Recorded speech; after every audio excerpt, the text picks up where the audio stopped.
ලංකාව මුහුණ දීපු දැවැන්තම ස්වභාවික ව්‍යසනය හමුවේ අපිට තියෙන අභියෝග මොනවාද කියන එක ගැන කතා කරන්නයි මේ සූදානම. විශේෂයෙන් දේපළ වෙළඳාම් ශාස්ත්‍රයට මේ ස්වභාවික විපත කොහොමද බලපාලා තියෙන්නේ කියන එක ගැන අපි මේ වීඩියෝ එක හරහා කතා කරනවා.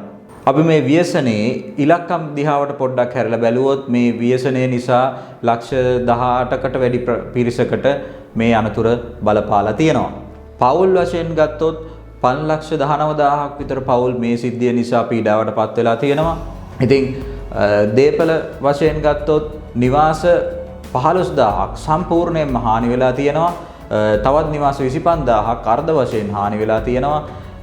පාරවල් 206ක් සම්පූර්ණයෙන්ම සෝදාපාරුවට ලක් වෙලා හෝ නාය ගිහින් තිබෙනවා. ඒ වගේම කඳුකර ප්‍රදේශයේ සහ අනෙකුත් ප්‍රදේශවල පාලම් 40ක් පමණ මේ අනතුරෙන් මේ ස්වභාවික විපත නිසා විනාශ වෙලා ගිහිල්ලා තිබෙනවා. ඉතින් මේකත් එක්ක දේපළ වෙළඳාම් ශාස්ත්‍රයට මේ ස්වභාවික විපතෙන් වෙච්ච බලපෑම ඊටම අධිකයි.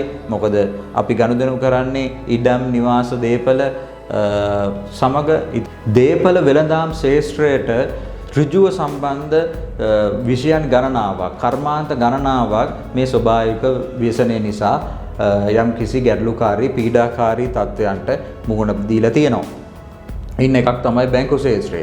ඔබ දන්නවා නිවසක් ඉඩමක් මිලදී ගන්නවා නම් ගොඩක් අය මේ වෙනකොට දැඩි කැමැත්තක් දක්වනවා බැංකුවක් හරහා මිලදී ගන්න.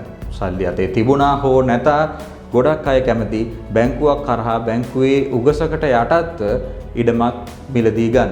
ඉතින් ඒ වගේ මිලදී ගත්ත ඉඩම් කඩම් වලට, දේපළ වලට, නිවාස වලට මේ වෙනකොට යම්කිසි හානි වෙලා තියෙන්න පුළුවන්. ඒවා නැවත වතාවක් භාවිතා කිරීම නොහැකි තත්ත්වයට තියෙන්න පුළුවන්. ඒවා ජීවත් වෙන පුද්ගලයන්ට තමන්ගේ ජීවිකාව ආදායම් මාර්ග අහිමි වෙලා තියෙන්න පුළුවන්.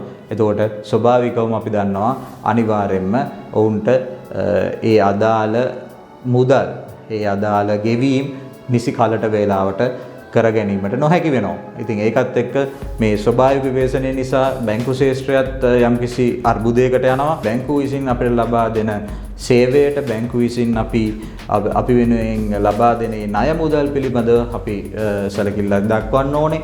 නැත්නම් ඒ ශාස්ත්‍රයේ කඩාවැටීමට ලක් වුණොත් මේ කර්මාන්ත සියල්ලම කඩාවැටීමේ අවදානමක් තියනවා කියලා කියන්න පුළුවන්.